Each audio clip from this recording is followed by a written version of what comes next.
Pessoal, agora nos encaminhamos então à segunda parte da nossa aula, né? Nos encaminhando para o final da aula da seção 3.1, onde nós vamos falar sobre as características da jurisdição e também sobre a classificação da jurisdição. Eu peço uma atenção especial de vocês em relação à classificação, porque o nosso livro ele não traz especificações em relação à classificação da jurisdição e nós temos algumas situações importantes, relevantes em relação a isso. Então, eu peço que vocês tomem nota, né, quanto à classificação e qualquer dúvida vocês entrem em contato comigo para sanar. Então, em relação às características da jurisdição, nós temos como características a substitutividade, ou seja, um terceiro imparcial substitui as partes na solução do conflito. Esse terceiro imparcial é o juiz, né, que exerce a jurisdição, e temos também outras situações que, se considerarmos que a arbitragem é um exercício de jurisdição, nós vamos ter um árbitro, que é o terceiro imparcial, ou de forma excepcional, quando ocorrer alguma das situações em que essa jurisdição é exercida em outro poder, né, no executivo, no legislativo, nós vamos ter outras pessoas que figuram como o terceiro imparcial. Via de regra, falamos de jurisdição, é algo que é atribuído ao Poder Judiciário, e esse terceiro imparcial é o juiz. Então, é a questão de substitutividade, ou seja, um terceiro imparcial substitui as partes e soluciona o conflito. Inafastabilidade, ou seja, não se pode excluir ameaça ou lesão a direito da apreciação jurisdicional. Quando nós falamos em inafastabilidade de jurisdição, nós estamos falando de uma característica da jurisdição estatal, ou seja, o Estado não pode afastar da apreciação a lesão ou ameaça a direito que foi levada ao conhecimento do Poder Judiciário. A partir do momento que o Poder Judiciário ele toma conhecimento de uma ação, a partir do momento em que as partes acionam o Poder Judiciário, o juiz ele deve exercer a jurisdição, ele vai ter que decidir sobre aquela situação. É inafastável a jurisdição estatal. Então, aqui eu peço que vocês tomem nota de que quando eu falo em inafastabilidade de jurisdição, eu estou falando unicamente de jurisdição exercida pelo Estado, né, pelo Poder Judiciário, porque se eu considerar a questão da arbitragem, essa regra, essa característica, ela não está presente. E ainda em relação à inafastabilidade da jurisdição, eu posso citar o que dispõe o artigo 5º, inciso 35 da Constituição Federal, que ele diz que a lei não excluirá da apreciação do Poder Judiciário lesão ou ameaça ao direito. Nós já vimos que isso diz respeito ao princípio do acesso ao Poder Judiciário e também está relacionado com a inafastabilidade da jurisdição. Outra característica da jurisdição é a imperatividade, ou seja, a jurisdição é apta a fazer valer sua autoridade, impondo sua decisão, independentemente da concordância das partes, da vontade dos litigantes, ou seja, a decisão proferida pelo juiz ou por um árbitro, né, de forma extrajudicial, ela é soberana. Por exemplo, uma ação de cobrança em que o A entra cobrando de B. O A entra cobrando R$10.000 de B. E o juiz analisa o caso concreto, né, e verifica com base nas provas de que a prova de que o B deve R$7.000 e não os 10.000. E julga nesse sentido: olha, o teu pedido foi de 10.000, mas eu estou julgando dizendo que ele deve 7.000. A vontade da parte que entrou com a ação era de obter R$10.000, mas o juiz analisou a prova e disse: não vai obter 10.000, pode obter R$7.000. Então, ou seja, qual era a vontade da parte? A vontade da parte era obter os 10.000, era uma vontade diferente do que foi decidido, tá? Claro que há a possibilidade de recurso, né? Pode recorrer desta decisão. Mas o que eu saliento com essa característica da imperatividade da jurisdição? A decisão do juiz, além dela ser soberana, ela não visa contentar as partes, tá? Ela não visa uma pessoa que entrou pedindo 10 mil reais, não visa dizer, realmente tem que pagar 10 mil. Não, ela visa aplicar o direito no caso concreto. Analisando as provas, vai ser verificado se cabe pedido, se cabe parcialmente ou se é indevido. Então, não visa contentar as partes, mas aplicar o direito, ser justa, né? Ser uma decisão justa de acordo com o que foi exposto no processo. Outra característica da jurisdição é a aptidão para a imutabilidade. Ou seja, uma vez solucionado o conflito, essa solução ela não pode ser alterada. E quando eu falo em aptidão para imutabilidade, eu estou falando em coisa julgada material e coisa julgada formal. Ou seja, a partir do momento que uma pessoa submete um conflito à apreciação do Poder Judiciário, que o juiz decide que são realizados recursos e se esgota essa via recursal, a partir do momento em que transita em julgado essa decisão, esse fato ele está consolidado, ele não pode ser rediscutido, tá? Então, a jurisdição tem essa característica, ela gera a aptidão para a imutabilidade de uma determinada situação que foi levada ao conhecimento do juiz, né? E outra característica que o livro de vocês apresenta é a inércia. E aqui nós já conversamos, quando falamos dos princípios de direito processual, sobre a inércia, princípio da inércia do juiz. Ou seja, o juiz é inerte, a jurisdição é inerte, a necessidade de provocação das partes interessadas para o seu exercício.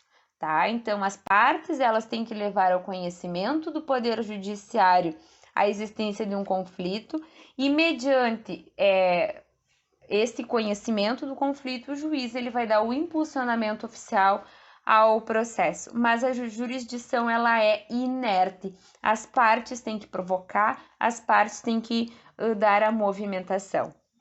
E por fim, pessoal, ainda em relação às características da jurisdição, eu trago aqui uma que não consta no livro de vocês, então eu peço que vocês acrescentem no livro, né, junto com as características que estão ali listadas, que é a indelegabilidade, ou seja, o juiz deve exercer pessoalmente a jurisdição. O que significa isso? O juiz, ele não pode delegar para outra pessoa decidir um determinado fato que não detém a jurisdição, tá? Ou seja, o juiz, ele não pode pegar um processo e verificar, eu não quero analisar esse processo, vou passar esse processo para o meu secretário analisar. Não, por quê? Porque o secretário dele não é investido de jurisdição, ele não é a pessoa a quem o Estado atribuiu a possibilidade de aplicar o direito ao caso concreto, tá? Então, ele não pode delegar isso. O que eu ressalto para vocês é que quando nós falamos em jurisdição, nós falamos também em competência. Nós vamos verificar que isso nós vamos ver ainda, vocês vão ver no decorrer do curso, que existem matérias que são de competência de determinada parte do poder judiciário. Ou seja, se eu quero entrar com uma ação previdenciária, postulando a concessão de um benefício de aposentadoria por idade, eu vou ter que ingressar na Justiça Federal. O juiz da Justiça Estadual, ele não detém a competência para analisar essa matéria, porque ela é uma matéria especial, é uma matéria que é atribuída à Justiça Federal. Nessas situações, é claro que o juiz vai dizer, olha, eu não detenho competência, tá, para julgar essa matéria, e vai remeter ao feito para o juiz que detém jurisdição e detém competência para julgar determinada situação, tá? Mas não é isso que nós falamos quando dizemos que uma das características da jurisdição é a indelegabilidade. Quando eu falo isso, é a impossibilidade do juiz delegar para outra pessoa que não detém a jurisdição, tá? Ou ele simplesmente não analisar um determinado caso, ou querer se eximir de analisar uma situação que cabe a ele julgar, tá? Julgar, processar, analisar, enfim. Então, é também uma característica da jurisdição. E por fim, pessoal, eu apresento para vocês a classificação da jurisdição, ou seja, ela pode ser classificada em razão de várias formas que nós vamos verificar a partir de agora. O que eu ressalto é que isso não consta no livro, tá? Então é importante que vocês tomem nota quanto em relação à classificação da jurisdição. Iniciando o tema, ela pode ser classificada quanto ao objeto. A jurisdição ela pode ser civil ou penal. Quando eu estou diante de uma jurisdição civil, eu estou diante de todas as situações não penais, tá? Então, quando eu falo que há uma jurisdição civil, eu estou falando em jurisdição civil, administrativa, trabalhista, tudo que não envolve o crime. E por outro lado, quando eu falo em jurisdição penal, eu estou falando em conflitos, em demandas de natureza criminal, tá? Então, civil abrange tudo que não é penal, inclusive administrativo, tributário, trabalhista, né? E penal é tudo que envolve crime, tá? Nesse sentido, eu posso citar, por exemplo, a jurisdição atrelada à competência. E eu não posso entrar, por exemplo, com uma ação civil, com uma ação postulando indenização por danos morais numa vara criminal, tá? Porque o juiz da vara criminal, ele não detém jurisdição e competência para julgar matérias cíveis. Naquele, né, ele tem para julgar matérias de direito criminal, tá? Penal. Então, essa é a classificação quanto ao objeto. Outra situação é quanto ao critério de organismo judiciário. Ela pode ser comum ou ordinária, ou então especial. Quando eu falo em jurisdição comum ou ordinária, eu estou falando de uma jurisdição que é exercida pela justiça estadual, que é exercida pela justiça comum. De uma forma como brincadeira, né? Nós costumamos falar que a justiça estadual, a justiça comum, ela é uma clínica geral, tá? Então, tudo, via de regra, é matéria para ser analisada pela justiça estadual, que é a justiça comum. Agora, nós vamos ter matérias específicas que deverão ser ajuizadas na justiça especial, tá? E quando eu falo em justiça especial, eu estou falando em outra classificação de jurisdição. Então, são jurisdições que tratam de matérias específicas, como, por exemplo, a Justiça do Trabalho, como, por exemplo, a Justiça Federal, como, por exemplo, a Justiça Militar. Eu não posso entrar com uma ação de benefício previdenciário por idade, por exemplo, na justiça comum, porque ela é uma matéria da justiça especial, é uma matéria da justiça federal. Eu não posso ingressar com uma reclamatória trabalhista contra uma empresa na qual eu trabalhei na justiça comum, porque ela é matéria de competência exclusiva da Justiça do Trabalho, que é uma justiça especial. Então, essas é a classificação quanto ao critério do organismo judiciário. Pode ser comum ou ordinária, que é a justiça estadual, também chamada de justiça comum, ou pode ser uma jurisdição especial, que eu estou falando da Justiça do Trabalho, da Justiça Federal, da Justiça Militar, tá? E ainda nós temos a classificação da jurisdição quanto à gradação ou posição hierárquica. E neste sentido, ela pode ser classificada como inferior ou superior. Quando nós falamos em jurisdição inferior, é aquela exercida pelo juiz de primeiro grau. E quando nós falamos em jurisdição superior, é aquela exercida pelos tribunais. Dentro do Poder Judiciário, nós vamos ter uma estrutura, né? Uma estrutura de organização. E falando nisso, nós temos no primeiro momento, quando eu quero ingressar com uma ação, por exemplo, ingressar com uma ação de cobrança, aonde que eu vou ingressar? Aqui na minha cidade, vou ir até o fórum e vou entrar com essa ação. Eu vou ingressar na Justiça de primeiro grau, que é o que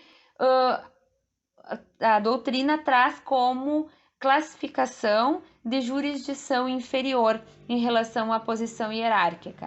A partir do momento em que o juiz negou meu pedido ou que eu não me contentei com a sentença que ele proferiu em primeiro grau, eu tenho a possibilidade de recorrer para justiças superiores. E aí eu estou falando em tribunais, em superiores tribunais, em Supremo Tribunal, tá? Agora eu peço, na sequência, eu apresento um quadro para vocês e esse quadro ele traz a classificação do Poder Judiciário atualmente, trazendo inclusive a diferenciação da Justiça Comum com a Justiça Especializada. Então, analisem, vejam de forma atenta esse quadro que ele vai dizer a questão da classificação. Por exemplo, Justiça Estadual tem o primeiro grau, tem o Tribunal de Justiça. Esgotou o Tribunal de Justiça, nós vamos ter o STJ e o STF. Então, assim, ele traz a classificação de todas as nossas justiças, comum e especializadas.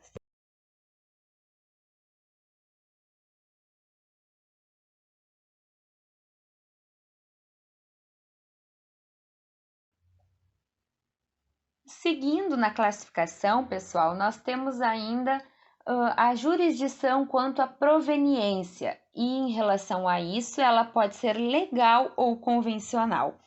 Quando nós falamos em jurisdição legal, nós estamos falando naquela jurisdição que é a jurisdição normal, a jurisdição tradicional é a jurisdição exercida pelos juízes, tá? Exercida pelo Estado na figura do Poder Judiciário representado pelo juiz, que é quem detém a prerrogativa de aplicar o direito ao caso concreto. Então, essa é legal.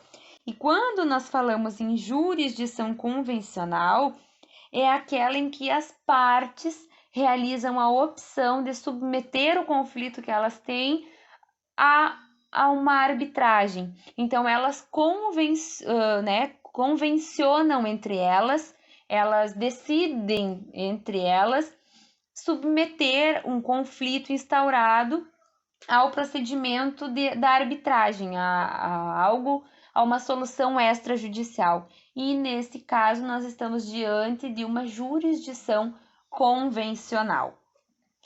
Ainda, nós podemos classificar a jurisdição quanto à fonte. E quanto a isso, nós podemos dizer que a jurisdição pode ser de direito ou por equidade. Quando eu falo em jurisdição de direito, nós estamos falando na regra, ou seja, aplicação do direito ao caso concreto. Aconteceu uma violação à lei e eu vou aplicar o que dispõe o artigo 121 do Código Penal, diz matar alguém. O sujeito foi lá e matou, o que eu vou fazer? Eu vou aplicar a pena que dispõe o artigo 121, né? Então, isso é a aplicação do direito, ou pode ser por equidade. O que é o exercício de jurisdição por equidade? É quando a lei tem uma lacuna, né? Quando a lei ela não tem uma solução para aquele caso específico e o juiz, para fins de prestar a sua jurisdição, ele se utiliza de algo análogo, de algo similar, ele utiliza subsídios de princípios ou de outras normas e aplica aquilo ali de forma utilizando-se da analogia, aplica num determinado caso concreto. Então, quando eu falo que a jurisdição é de direito, eu estou falando quando há uma norma específica que é violada, por exemplo, e eu aplico aquela norma ao caso concreto. E quando eu falo em jurisdição por equidade, não há uma norma que dispõe sobre a matéria, sobre um fato específico. Porém, por analogia, eu consigo aplicar outra norma, consigo me embasar em princípios de direito processual ou em princípios fundamentais para aplicar uma determinada lei que serve para um caso no outro. E encerrando, pessoal, a nossa aula de hoje, e eu ressalto, tanto que eu coloquei um alertinha, né, do lado, que a classificação ela pode ser quanto à forma, e a jurisdição classificada quanto à forma, ela pode ser contenciosa e voluntária.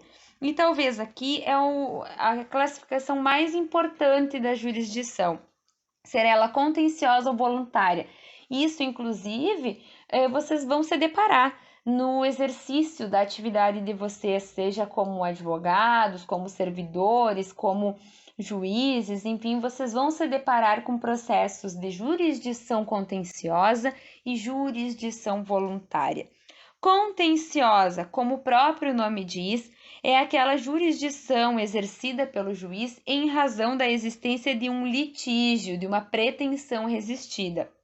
É a tradicional, tá? Ou seja, há uma divergência entre as partes em relação a uma matéria, elas ingressam no Poder Judiciário para verificar quem tem a razão ou o que está correto nisso, tá? Por exemplo, um acidente de trânsito em que o A diz que o responsável foi o B e o B diz que o responsável foi o A. Essa situação vai para o Poder Judiciário, há um litígio, há algo contencioso, né? Houve uma pretensão resistida, então o juiz vai analisar provas, né? As partes vão produzir provas e de acordo com o que for apresentado ali, vai ser decidido. Quando eu falo em jurisdição contenciosa, eu estou falando de um processo litigioso, de um processo em que há uma briga, em que há uma discussão entre as partes, tá? Mas nós temos uma outra situação que é a jurisdição voluntária. E diferentemente do exercício da jurisdição contenciosa, na voluntária não existe lide, ou seja, é uma situação em que não há lide, não há uma pretensão resistida, não há um conflito. Porém, há a necessidade de invocar o Poder Judiciário para o exercício de um determinado direito. Nessas situações, nós não chamamos as pessoas de partes no processo, nós chamamos de pessoas interessadas no processo, tá? E há, então, a necessidade de submeter uma determinada matéria à apreciação do Poder Judiciário para que a pessoa possa exercer o seu direito. Não tem ninguém se opondo, não tem nenhuma resistência, mas há a necessidade do aval, da permissão de uma autoridade investida de jurisdição, que no caso é o juiz. Um exemplo que eu dou disso, tá? Uma pessoa falece, ela deixa 3 filhos e ela não deixou nenhum bem. A única coisa que ela deixou foi um valor num banco, numa conta bancária, uma quantia de R$ 500. Então, é a única coisa que os herdeiros têm para dividir entre eles. Não há bens, não há nada, não há por que instaurar um processo de inventário judicial, tá? Ou extrajudicial, enfim, não há razão para ter um inventário. E estes herdeiros, eles querem utilizar esses R$ 500 que a pessoa deixou, né, que o falecido deixou, para, por exemplo, pagar as despesas do funeral, né? Só que como o responsável pela conta faleceu, eles não têm como mexer nessa conta e retirar o dinheiro, e o banco assim não permite. Então, o que eles fazem? Eles entram com um processo de jurisdição voluntária e eles informam essa situação para o juiz. Olha, o nosso pai faleceu, eles demonstram que esse pai não deixou bens, eles demonstram que o pai deixou apenas R$ 500, eles demonstram as despesas do funeral que eles arcaram e eles demonstram que eles são os únicos herdeiros dessa pessoa que faleceu. E em razão disso, eles pedem a autorização para levantar esse valor no banco. Então, mediante toda essa prova, o juiz diz: ok, está comprovado realmente que vocês são filhos, está comprovado toda essa situação que vocês expuseram, né? Então eu autorizo que vocês levantem esse valor. E mediante esse documento de autorização, eles levam até o banco e o banco autoriza eles a levantarem, a sacarem essa quantia, tá? Então não houve uma pretensão irresistida, não tinha ninguém apresentando uma oposição ao pedido, mas houve uma necessidade de chamar, né, de ir até o Poder Judiciário para poder exercer um direito. Uma outra situação, por exemplo, é a questão de autorização de viagem, de filho menor, tá? Por exemplo, tem a mãe e tem o pai, e essa pessoa, esse menor, ele não tem um contato com o pai, né? E ele precisa fazer um intercâmbio para o exterior. E em razão disso, ele precisa da autorização dos pais. Porém, como o contato dele com o pai não tem contato, perdeu, não sabe nem aonde anda, o que ele vai fazer? Ele vai ter que entrar com uma ação judicial para suprir essa assinatura do pai. E esse procedimento também se trata de um procedimento de jurisdição voluntária. Ele não está entrando contra ninguém. Ele só está buscando uma autorização, um suprimento de uma autorização que ele teria que ter do pai para então viajar. O juiz não vai precisar chamar ninguém nesse processo, só o menor, né, vai ter que comprovar as alegações que ele teceu. Então, isso é muito importante, é um procedimento de jurisdição voluntária, que está dentro da classificação da jurisdição. Pode ser contenciosa, quando há litígio, quando há conflito de interesses das partes, ou voluntária, quando não há esse conflito de interesse. Porém, para exercer um direito, eu preciso ter uma autorização judicial, um aval do Poder Judiciário, um aval daquele que exerce a jurisdição. Pessoal, assim nós encerramos então a aula da sessão 3.1. Espero que vocês tenham compreendido o conteúdo. O que eu oriento é, se possível agora, né, logo após encerrar a aula, que vocês façam as atividades pós-aula. Eu inseri na pós-aula de hoje as duas situações, problemas que a sessão nos traz. Uma delas vai nos remeter à arbitragem, que é algo que vai fazer uma ponte entre o que nós vimos hoje e o que nós vimos na unidade 1. E a outra avança um pouquinho, porque ele fala da jurisdição e ele fala de coisa julgada, né? Tem relação com uma das características da jurisdição e eu peço que vocês analisem nesse sentido. A coisa julgada atrelada a uma das características da jurisdição, tá? Então, oriento que vocês realizem essas situações, problemas, realizem as atividades do Faça Valer a Pena do livro, que na semana que vem nós vamos ter uma aula ao vivo e nós vamos iniciar a nossa aula com base nestas questões. Outra situação que eu alerto vocês é se porventura essa sessão, vocês já tenham lido toda a sessão 3.1 do nosso livro, que é o que nós trabalhamos hoje, e não tenha ficado muito claro, o que eu oriento é que agora, após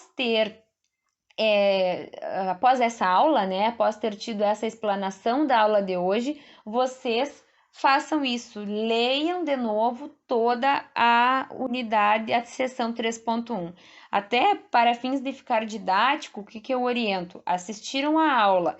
Agora, vocês façam a leitura de toda a sessão 3.1 e, na sequência, façam as situações problemas e também as questões do Faça Valer a Pena, que vão ser objeto de início da nossa próxima aula. Tá ok? Pessoal, muito obrigado.